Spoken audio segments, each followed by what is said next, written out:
Hello po, magandang hapon. Update po tayo. Today po is delivered ang ating tiles. Ayan. Dito na lang po namin siya ilalagay. Ayan. So, yung tiles po natin halos sa kabuuan na po ng unit. Ayan. So, natibag na rin po pala nila dito. Dito po is meron tayong bar counter. Tapos, naka-plastering na rin po tayo dito. Ayan. So, dito yung ating bathroom. Ayan o, diba? Lawak. So, bali ito, may isasuggest ako kay client ko na kasi balak mo namin maglagay ng cove ceiling dito. Pero let's see kung yung pa rin yung magiging suggestion namin kasi may problema eh. Lalo na po ngayon, sobrang init po ng panahon. Kaya, pag-iisipan muna namin.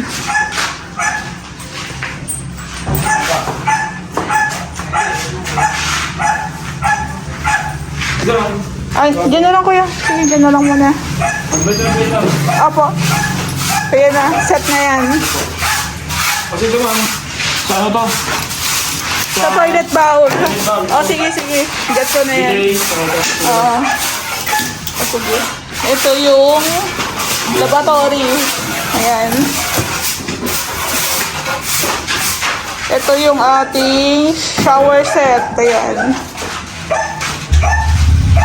So, pag ganyan pong nag-order kami ng tiles, doon na rin po namin sila pinapa-order ng mga shower set tsaka sink para isang orderan na lang. Hindi na rin po mahirapan si client kung saan pa sila kukuha ng mga gagamitin sa unit. Ito, dito na lang. Ito yung ating toilet bowl. Ayan, dandahan. Ayan. So, si ma'am, wala silang toilet bowl dito kasi hindi pa nabigay ni Lubina. So, sabi ko nga, kung kaya naman ng budget, mas maigi na pong paltan nyo na lang din. Kasi matapos may kulang. O sige, yung 40 by 40. Doon na lang yung mga tiles. Doon na lang hilera yung mga tiles. Kasi matapos may kulang dalawa. O, sige. Isabay na lang natin yan kasi ito yung may deco stone eh. Ito yung may deco stone. Isabay na lang natin. So, imagine lahat po to asikaso ko tapos minsan may ibang client na pinag-iisipan pa ako ng hindi maganda. Nakakasad. Nakakasad. Diba? Actually, wala nga akong pamirienda, diba? So, asikaso ko rin po talaga lahat. Kaya sana minsan, tiwala lang. So, yun nga guys, parang minsan sumasama rin yung logo kasi minsan parang napag-iisipan pa kami ng hindi maganda. Lalo na pagdating sa mga materyales. Unang-una po, hiwalay ang labor namin sa materyales. Kung ano man po yung nangyayari sa resibo ng materyales, labas na po kami doon. Hindi po namin hawak o control yung mga presyuhan dyan. Ayan. Kaya po, nakakasama minsan ng loob kasi sa totoo lang minsan ang layo ng mga projects phase 1, 2, 3, 4, 5, 6 pinupuntahan namin yan ni Ray lalo na ako meron din akong 3 anak na inasikaso so sana tiwala lang at saka i-considera nyo kasi sa totoo lang ako sa amin ni Ray hindi kami pera-pera lang dito pagaling sa Ray House Makeover talagang trabaho kami ng maayos. Ito nga po sa unit ni ma'am tsaka ni sir talagang sa amin talaga kami talaga yung napili nila tapos sabi ni sir bahala ka dyan ma'am basta sabihan mo lang kami kung ano yung mga design namin tiles namin bahala ka na parang ganon so alam niyo sa totoo lang masarap magtrabaho na walang bigat parang instruction lang. O, gusto ko ng ganito, mama. Okay. Parang ganun lang sa amin. Parang mag-i-instruct kayo tapos bahala na kami paano namin siya gawin. Ayun, may basag.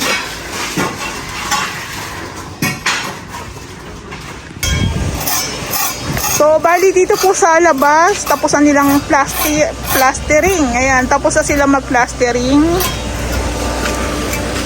Pati rin po dito sa gilid, tapos na. Ayan. So, yung deco stone po natin dito, medyo madidelay gawa ng pre-order po kasi yon. Ayan. 18 pieces daw. Sabihin mo na lang itong map. Sasabihin ko rin. Ayan. Sa floor tiles dyan sa may harapan. Dyan, yung isang 40 by 40. So parang itong unit ni Ma'am tsaka ni Sir parang nakaka-excite pag natapos kasi parang ibang design na naman to, pero feeling ko ito yung pera tampo dun sa mga sa mga client ko sa row house. Parang kasi ito po sarado po talaga to. So kung magpapagawa po kayo ng unit, mas prepared ko po o mas suggest ko rin po talaga na mas sarado po talaga dyan sa back extension kasi for security rin po kasi, for safety reason din. So dito maglalagay na lang po kami ng roofing. Ayan. So ito po is naka PVC panels din po to lahat.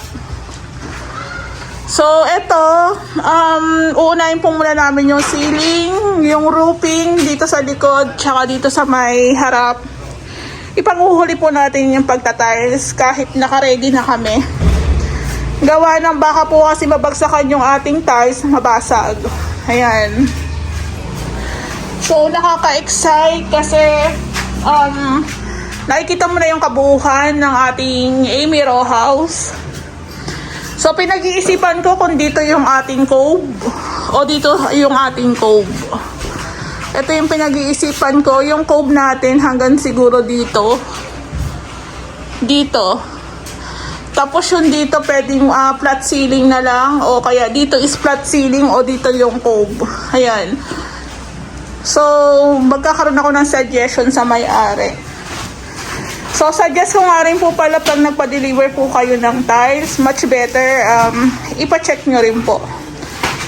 Kasi, although pinapalitan naman po nila yung mga damage, kaso nga, yung mga damage po kasi, dahil na pag madami, kayo po ang mag-return yun dun sa tile center, hindi po sila magpipick up. Unless meron po kayong panibagong deliver, pwede po sila niyan ang maghakot o magbalik.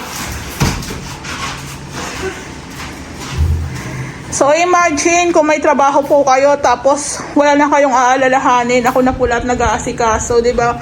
Malaking bagay po yun sa inyo. Kaya ako siguro doon po sa mga magpapagawa sa amin, tiwala lang. Kasi sa amin siguro hindi naman ganun karami ang magpapagawa. Kung scam kami mag-asawa o scam yung Ray House Makeover, i-consider nyo rin po talaga pag magpapagawa kayo, malaki talaga ang gastos. Huwag nyo rin po kami sabihan na ganito na lang yung budget namin, ganyan na lang po yung budget namin. Labas po kami sa usapang gano'n kasi syempre, as contractor kami, i-demand po namin yung kailangan naming materyales, di ba? So siguro hindi naman kayo magpapagawa kung wala kayong budget, di ba? Kaya sa akin lang, di ba, i-consider nyo rin. Minsan, nakakatampo rin talaga na mapag-isipan ka ng hindi maganda. Minsan nga, Check pa natin, ma'am. sige, okay na yun. Anong oras na ka rin kasi? Ano to? Basta walang tumunog dyan. Okay na yan. Papacheck ko na lang yan sa kanila. Oo. Kasi anong oras no? Tulad po nito, anong oras na? Ayan mag-aalas 5 na nandito pa ako. So, nagtatapo talaga ako pag napag-iisipan talaga ako ng hindi maganda. Kasi, minsan, yung ibang tiles, pag kinulang kayo ng tiles, kami na po ang bumibili niya ni Ray, hindi ko kayo sinacharge. Kasi kung sa iba yan, i-charge kayo ng 500, 250, 350. Tapos, hindi pa kami pagkakatiwalaan ng maayos. Parang unfair naman po. Basta sa akin, kung gusto niyo sa amin magpagawa, willing naman po kami i-accept yung unit nyo, ayusin. Basta yung tiwala nyo as in talagang 101% talaga. Walang duda. Kumbaga, tawag doon, parang all the way, parang ganon, 'di ba? Sige, no matter what the materials, okay lang sa akin nang ganyan kasi nakikita ko naman ginamit sa unit ko. Sana ganon. Kasi sa totoo lang, hindi po madaling maging contractor. Asikaso ko lahat. Hardware materials, tiles material, tapos PVC panels, iba pang mga accessories. Tapos minsan mapapag-iisipan pa kung hindi maganda. So, wag pong ganun. Very bad. Ayan. So, ayan. Ako po, mas masaya ako magtrabaho pag magaan lang. Yung malaking tiwala sa akin ng client ko. Masarap po magtrabaho pag ganun. So, dito rin po pala sa unit ni Sir, halos natanggal na po pala yung bintana, tapos nasarahan na rin, naasintadahan na rin. So, okay na, okay na. 'Di ba? So, dito, medyo open pa tayo. Open pala tayo dito. No?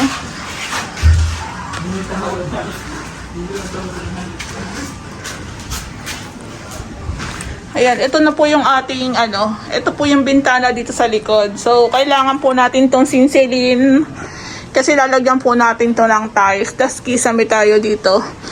Yung agos po ng inside gutter natin, dito na po namin yan itatapat sa may bathroom. Para kung magkaroon na ng problema, meron tayong floor drain sa bathroom. Hindi po tayo magkakaroon ng problema in the long run, di ba? So, dito yung ating cabinet, kitchen cabinet. Ayan o.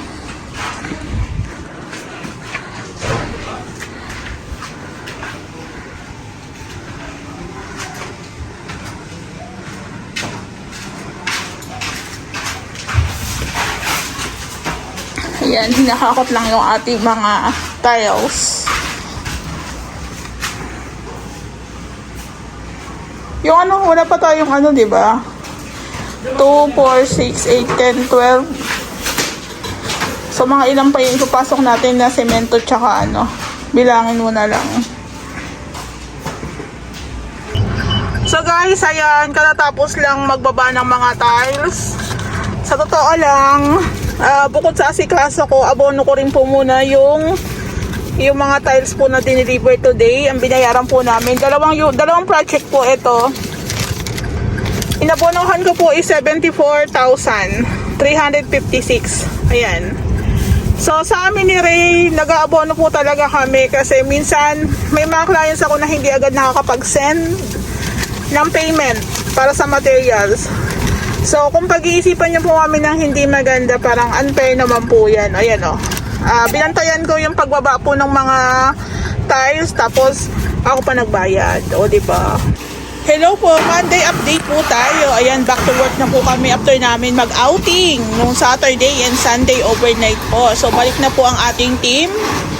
So, kung mapapansin nyo, halos andito na po sila lahat sa unit ni Ma'am tsaka ni Sir sa row house. Phase 4 po ito.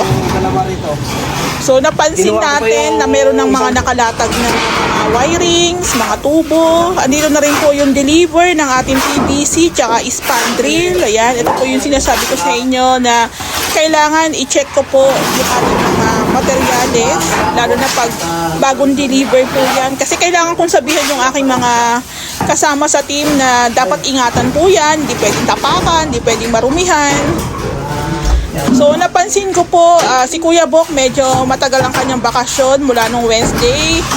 Moving po na sa pamilya niya, then pumasok po ulit ngayong Monday. So, napansin ko halos matatapos po nila agad yung pag-grouping dito sa ating back extension. So, naglalagay din po sila ng insulation. Ayan po. So, meron din po tayong inside gutter dyan. Ayan, tinatapakan ni Kuya Bok. So, ang baba po ng ating tubig o pinakaalulod po natin sa CR na po yan. Ayan, katulad po nung nabanggit ko, kung magkaroon man po ng problema, magkaroon man po ng overflow yung ating alulod, wag naman sana, at least nasa CR po siya, may floor drain, so hindi po tayo babahain dyan. So, ganun po yung napag-usapan namin ni Ray. So, dito po, insulation na double, tapos ito yung ating long span. So, kailangan nating isiksik dito sa ating trusses. Ayan. So, sa amin po kasi, by part po ang gawa namin. So, I mean, halimbawa, si Kuya Bo, vendor po namin siya, taga-fabricate din po para sa mga trusses. Siya rin po yung para sa roofing namin. Ayan, so, madali lang sundan kung sino yung para dun sa particular na trabaho na yun. Kaya nagiging mabilis din. Kaya lang naman po tumatagal yung aming trabaho gawa ng sabay-sabay po talaga halos. Marami po nagpapagawa sa amin. Thank you, Lord. Ayan. So, parang isisiksik po natin yung ating long span dyan. Ayan po. Na rib type. So, ganyan po ang peg niya. Ayan. O, diba? Meron tayong gutter dyan. Inside gutter. Ayan po. So, once na napag-aralan mo na rin yung mga diskarte sa renovation, madali na lang.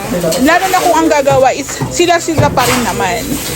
So, ang daming alikabok po. Ayan po yung ating para sa unload. Parang tres po atang ginamit nila dyan. Ayan po. Maganda rin na napunta po yung ating bathroom sa dulo kasi may patunog din yung ating pinaka-trusses. So, dito po sa labas, nagwa-wirings, naglalatag po ng para sa tubo, para po sa drainage, ayan. So, yung pinaka-front extension po natin, naka-plastering na po yan, wrap.